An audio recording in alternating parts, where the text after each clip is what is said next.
Chancellor Olaf Scholz की पहली भारत यात्रा।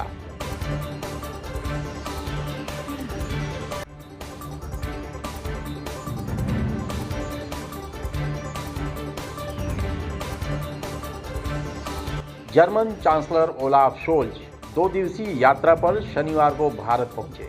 दिसंबर 2021 में जर्मनी का चांसलर बनने के बाद शोल्ज की यह पहली भारत यात्रा है। जर्मन चांसलर ने भी भारत की तारीफ में खूब कसीदे पढ़ी। उन्होंने कहा कि जब पहली बार भारत आया और आज के भारत में काफ़ी अंतर है, काफ़ी तरक्की हुई है। प्रधानमंत्री मोदी और ओलाफ शोल्ज ने शनिवार को स्वच्छ ऊर्जा, कारोबार और न्यू टेक्नोलॉजी सहित विभिन्न क्षेत्रों में द्विपक्षीय संबंधों को मजबूत बनाने पर जोर दिया। पीएम मोदी ने कहा कि दोनों देशों के बीच सांस्कृतिक और आर्थिक आदान प्रदान का लंबा इतिहास रहा है। आतंकवाद पर प्रहार करते हुए मोदी ने कहा कि भारत और जर्मनी की सोच इस मुद्दे पर एक है। देखते रहिए हमीज नाउ। Chhaparia diabetes and thyroid centre, Chhaparia hospital, Betiahata, Gorakhpur.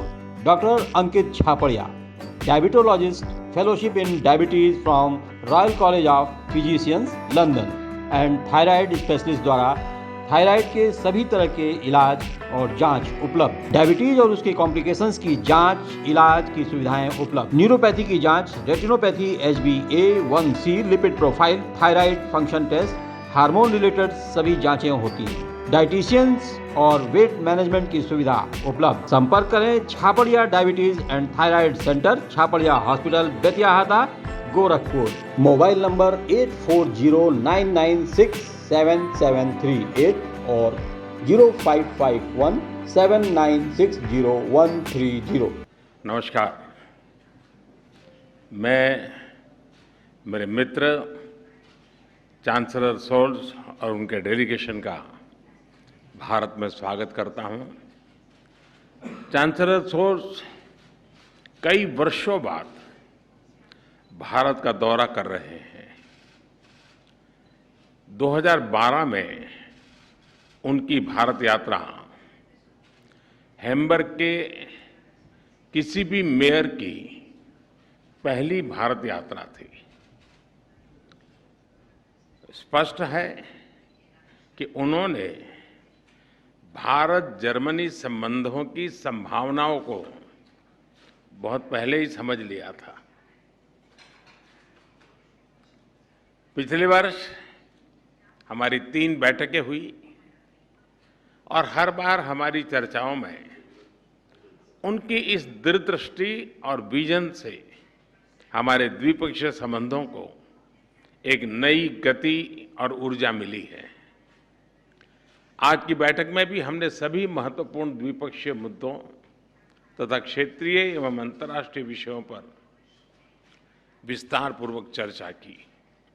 Friends, Bharat और जर्मनी के मजबूत संबंध साझा लोकतांत्रिक मूल्यों और एक दूसरे के हितों की डीप अंडरस्टैंडिंग पर आधारित है। दोनों देशों के बीच सांस्कृतिक एवं आर्थिक आदान प्रदान का भी लंबा इतिहास रहा है। विश्व की 2 बड़ी लोकतांत्रिक अर्थव्यवस्थाओं के बीच बढ़ता सहयोग दोनों देशों की जनता के लिए तो लाभकारी है ही, आज के तनावग्रस्त विश्व में इससे एक सकारात्मक संदेश भी जाता है। जर्मनी यूरोप में हमारा सबसे बड़ा ट्रेडिंग पार्टनर होने के साथ भारत में निवेश का भी महत्वपूर्ण स्रोत है। आज मेक इन इंडिया और आत्मनिर्भर भारत अभियान की वजह से भारत में सभी सेक्टर्स में नए अवसर खुल रहे हैं। इन अवसरों के प्रति जर्मनी की रुचि से हम उत्साहित हैं। चांसलर शोल्ज के साथ आज आया हुआ बिजनेस डेलीगेशन और भारतीय बिजनेस लीडर्स के बीच एक सफल बैठक हुई और कुछ अच्छे एग्रीमेंट भी, बड़े महत्वपूर्ण एग्रीमेंट भी हुए।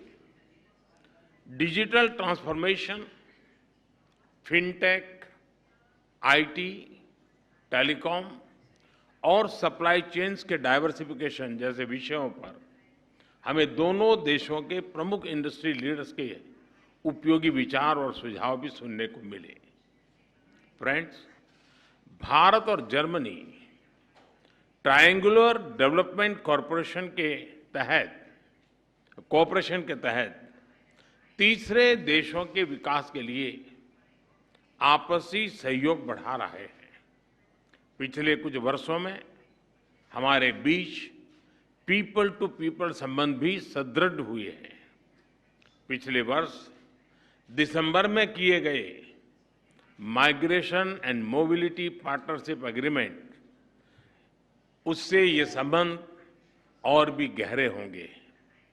बदलते समय की आवश्यकताओं के अनुसार हम अपने संबंधों में नए और आधुनिक पहलू भी जोड़ रहे हैं। पिछले वर्ष मेरी जर्मनी की यात्रा के दौरान हमने green and sustainable development partnership की घोषणा की थी। इसके माध्यम से हम क्लाइमेट एक्शन और सस्टेनेबल डेवलपमेंट गोल के क्षेत्र में भी सहयोग बढ़ा रहे हैं। रिन्यूएबल एनर्जी, ग्रीन हाइड्रोजन और बायोफ्यूल जैसे क्षेत्रों में भी हमने साथ काम करने का निर्णय किया। फ्रेंड्स, सिक्योरिटी और डिफेंस कोऑपरेशन हमारी स्ट्रेटेजिक पार्टनरशिप का एक महत्वपूर्ण स्तंभ बन सकता है। इस क्षेत्र में हमारी अनटैप्ड पोटेंशियल को पूरी तरह रियलाइज करने के लिए हम साथ मिलकर प्रयास करते रहेंगे। आतंकवाद और अलगाववाद के खिलाफ लड़ाई में भारत और जर्मनी के बीच सक्रिय सहयोग है। दोनों देश इस बात पर भी सहमत है कि क्रॉस बॉर्डर टेररिज्म को समाप्त करने के लिए ठोस कार्यवाही आवश्यक है। फ्रेंड्स, कोविड महामारी और यूक्रेन संघर्ष के प्रभाव पूरे विश्व पर पड़े हैं। विकासशील देशों पर इनका विशेष रूप से नकारात्मक प्रभाव रहा है। हमने इस बारे में अपनी साझा चिंता व्यक्त की। हम सहमत हैं कि इन समस्याओं का समाधान संयुक्त प्रयासों से ही संभव है। भारत की G20 की अध्यक्षता में भी हम इस बात पर बल दे रहे हैं। यूक्रेन के घटनाक्रम के शुरुआत से ही भारत ने डायलॉग और डिप्लोमेसी के माध्यम से इस विवाद को सुलझाने पर जोर दिया है। भारत किसी भी शांति प्रक्रिया में योगदान देने के लिए तैयार है। हमने इस बात पर भी सहमति दोहराई कि वैश्विक वास्तविकताओं को बेहतर तरीके से दर्शाने के लिए मल्टीलेटरल इंस्टीट्यूशंस में सुधार आवश्यक है। यूएन सिक्योरिटी काउंसिल में सुधार लाने के लिए G4 के अंतर्गत हमारी सक्रिय भागीदारी से यह स्पष्ट है। एक्सेलेंसी, सभी देशवासियों की तरफ से मैं एक बार फिर आपका और आपके डेलीगेशन का भारत में स्वागत करता हूं। इस वर्ष सितंबर में भारत में आयोजित G20 समिट के लिए हमें आपका फिर से स्वागत करने का अवसर मिलेगा। आपकी इस भारत यात्रा और आज की हमारी उपयोगी चर्चा के लिए आपका बहुत बहुत धन्यवाद।